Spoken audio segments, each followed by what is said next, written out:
ओम गुरुवे नमः। प्यारे हरिभक्तों, अब हम यहाँ से ज्योतिष के उस स्थान पे जा रहे हैं जहाँ से व्यक्ति के जीवन का संपूर्ण ज्ञान प्राप्त होता है। और यह भी साथ में बताया जाएगा कि आपको अब मैं जो लगातार वीडियो दूंगा वो ये दूंगा कि दो ग्रह एक साथ अगर कुंडली में बैठते हैं तो उसका व्यक्ति के जीवन में क्या प्रभाव पड़ता है। 3 ग्रह एक साथ बैठते हैं तो क्या प्रभाव पड़ता है। 4 ग्रह एक साथ बैठते हैं तो क्या प्रभाव पड़ता है। 5 ग्रह एक साथ बैठ जाएं तो क्या प्रभाव पड़ता है। 6 ग्रह एक साथ बैठ जाएं तो क्या प्रभाव पड़ता है। 7 ग्रह एक साथ बैठ जाएं तो क्या प्रभाव पड़ता है। तो इस प्रकार से हम पहले 2 ग्रहों का लेंगे और जिसकी बारे में सभी लोगों के अपने अपनी कुंडलियों में आप देख सकते हैं। और यहाँ पर अब हम जो है 2 ग्रहों की जो युति बनती है उससे व्यक्ति के जीवन में क्या प्रभाव और क्या उसका महत्व है और क्या वो कार्य कर सकता है ग्रहों के हिसाब से, उसके बारे में प्रकाश डालूंगा। सबसे पहले हम जो ले रहे हैं वो सूर्य और चंद्रमा को ले रहे हैं।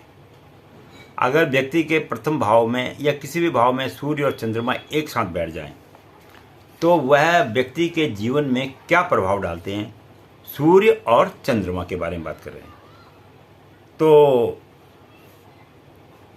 ऐसे जातक जो है अभिमानी होते हैं। अगर सूर्य और चंद्र व्यक्ति के 12 के 12 भाव में कहीं पर भी एक साथ बैठ जाएं तो ऐसे व्यक्ति का जो व्यक्तित्व होता है वो जो होता है अभिमानी होता है और दुष्ट क्रियाओं को करने वाला भी होता है, चतुर होता है और कपटी भी होता है जिसका सूर्य और चंद्र एक साथ बैठ जाए।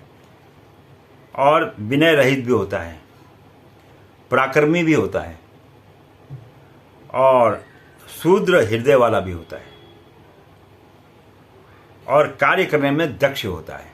अपने कार्य को करने में वो सफलता प्राप्त करता है। स्त्री के बस में रहने वाला होता है और जैसा उसकी घरवाली बोलेगी वो उसी हिसाब से चलेगा। अगर सूर्य और चंद्रमा एक साथ कुंडली के 12 घरों में कहीं पर भी बैठे हों, और ऐसा व्यक्ति जो जीवन में अगर व्यापार में जाए तो यह पत्थरों वाली चीज़ों का ज़्यादा क्रय विक्रय करता है। चाहे पत्थरों में मूर्ति बनाए, चाहे पत्थरों का मार्बल का काम करे, इस टाइप का जो कार्य अगर सूर्य और चंद्र एक साथ बैठ जाए कुंडली में तो यह व्यक्ति ऐसा कार्य करता है। ये मैं 2 ग्रहों के बारे में बता रहा हूँ। अभी मैं और तीसरे चौथे ग्रहों के बारे में सब 2 ग्रह एक साथ बैठ जाए। अब इसी प्रकार से अभी तक तो मैंने आपको सूर्य और चंद्र का बताया था। अगर सूर्य और मंगल एक साथ बैठ जाए तो वह व्यक्ति के जीवन में क्या प्रभाव डालता है उस विषय में बात करते हैं।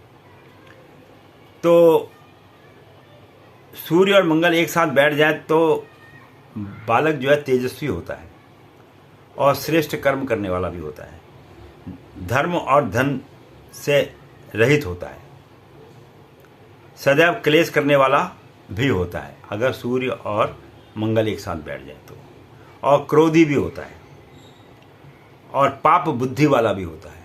ये बहुत समझने वाली बातें हैं। ये 2 ग्रह एक साथ बैठने पे, जब सूर्य और मंगल एक साथ बैठ जाए कुंडली में कहीं पर भी तो वो व्यक्ति के जीवन में क्या प्रभाव डालते हैं उस विषय में मैं आपको बता रहा हूँ। मिथ्यावादी वाला भी होता है, मूर्ख भी होता है और बलवान भी होता है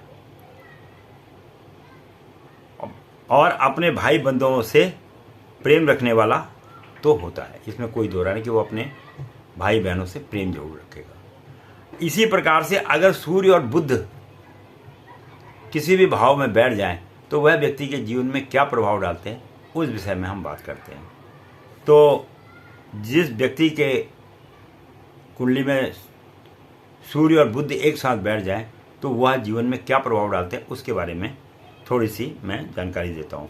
तो जातक श्रेष्ठ होता है, बुद्धिमान भी होता है और विद्वान भी होता है, यशस्वी भी होता है अगर जिसका सूर्य और बुध एक साथ बैठे हों कुंडली में, और राज्य द्वारा सम्मान प्राप्त हुआ, यानी राज्य में सरकारी नौकरी पाने का भी वो अधिकारी बन जाता है। और उसके बाद जो धन होता है वो स्थिर धन होता है, अस्थिर धन नहीं होता है, स्थिर होता है। जैसे चल संपत्ति नहीं, अचल संपत्ति होती है उसके पास। सेवा कर्म करने में और प्रियवादी मंत्री और सरकार द्वारा धन कमाने वाला होता है, ठेकेदार वगैरह इस टाइप का आदमी बनता है। और विद्या वगैरह, कविताएं वगैरह लिखने का भी उसको थोड़ा बहुत शौक लाइफ में रहता है। भाई वो कई कलाओं में कुशल हो जाता है। तो जिसका सूर्य और बुध एक साथ कुंडली में बैठे हैं।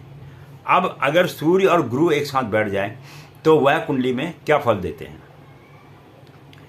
तो जिस व्यक्ति की कुंडली में सूर्य और गुरु एक साथ बैठ जाएं, ऐसा जातक जो होता है, ऐसा बालक जो होता है, वो धर्मात्मा होता है। सूर्य और बृहस्पति, गुरु महाराज की बात कर रहे हैं। और धनवान भी होता है और शास्त्रज्ञ भी होता है, वो उसको शास्त्र वगैरह का भी अच्छा ज्ञान होता है। और लोक में प्रसिद्धि होती है उसकी। लोक में प्रसिद्धि मतलब जनता में उसकी प्रसिद्धि होती है। जैसे ये बड़े बड़े लोग कथावाचक वगैरह वगैरह होते हैं, ये जो अपना प्रवचन वगैरह सुनाते हैं लोगों को, ज्ञान की बातें, ये ऐसे लोग हैं। और मित्रवान भी होता है, उसके मित्र भी बहुत होते हैं ऐसे व्यक्ति के। और यह देश में मान्य भी होता है। और ऐसे व्यक्ति सरकार में अच्छे पद पर कार्य भी करते हैं। और पूजा पाठ में पंडिताई वगैरह करने में भी ऐसे लोग माहिर होते हैं, कुशल होते हैं।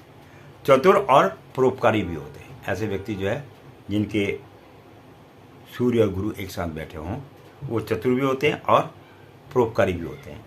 अब अगर कुंडली में एक साथ दो ग्रह बैठ जाएं, सूर्य और शुक्र, किसी भी भाव में, तो ये व्यक्ति के जीवन में क्या प्रभाव डालते हैं, इस विषय में बात करते हैं। तो जातक जो है इसमें बुद्धिमान होता है अगर सूर्य और शुक्र एक साथ बैठ जाए। और मनुष्यों में श्रेष्ठ होता है वह ऐसा व्यक्ति। बलवान भी होता है। और नाट्यकार, जो ये नाटक वगैरह लिखने वाले होते हैं, जैसे कबीरदास, जैसे आपके शेक्सपियर वगैरह हुए, तो इन लोगों के सूर्य और शुक्र कुंडली में जोड़ होगा। ऐसे लोग नाटक वगैरह अच्छा लिखते हैं। संगीत, वाद्य और शस्त्र विद्या में भी कुशल, तलवार वगैरह चलाने में भी ऐसे लोग बड़े कुशल होते हैं। और स्त्रियों का प्रिय भी होता है ऐसा आदमी। मित्रवान भी होता है, पर क्षीण बुद्धि वाला होता है। और जो है स्त्रियों द्वारा धन प्राप्त करने वाला भी होता है। कई लड़कियां जो होती हैं, कई औरतों का, जैसे घरवाली नौकरी करने वाली है या कुछ है, बिजनेस करती है, तो वहाँ पर भी स्त्री के द्वारा इसको फल की प्राप्ति होगी। तो अगर जिसका शुक्र और सूर्य एक साथ बैठे हो, अगर व्यक्ति के किसी भाव में सूर्य और शनि एक साथ बैठ जाए, तो यह व्यक्ति के जीवन में क्या प्रभाव डालता है, ये बहुत ही महत्वपूर्ण विषय है। तो बालक यहाँ पर विद्वान तो होता है क्योंकि सूर्य और शनि है। कार्य कुशल भी होता है, श्रेष्ठ बुद्धि वाला भी होता है, और गुणवान भी होता है। और आपका ये पीतल तांबा वगैरह इस टाइप का काम करने वाला भी, करने में कुशल माना जाता है। धर्म के प्रति भी नीति रखता है और बड़े बुजुर्गों का सम्मान भी करता है। और ऐसे व्यक्ति जो है स्त्री और पुत्र का सुख प्राप्त करने वाला, तथा कुछ मत में पुत्रों के सुख में इसको जो है सफलता कभी कभी कम भी मिलती है। अगर किसी व्यक्ति के एक साथ चंद्रमा और मंगल बैठ जाए,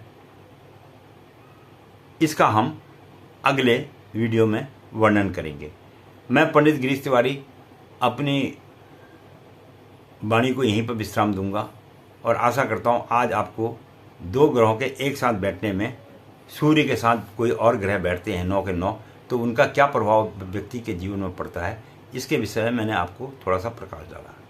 अगर वीडियो अच्छी लगे तो इसको लोगों तक शेयर भी करिए और मेरे साथ बने रहिए।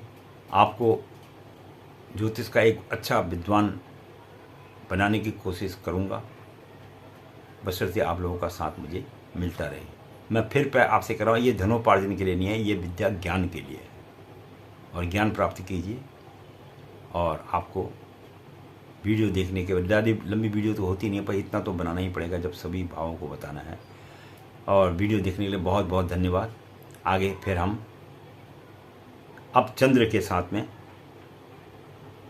जो जो ग्रह बैठेंगे 9 के 9, उनका क्या फल होता है वो अगली वीडियो में आपको बतलाते हैं। धन्यवाद।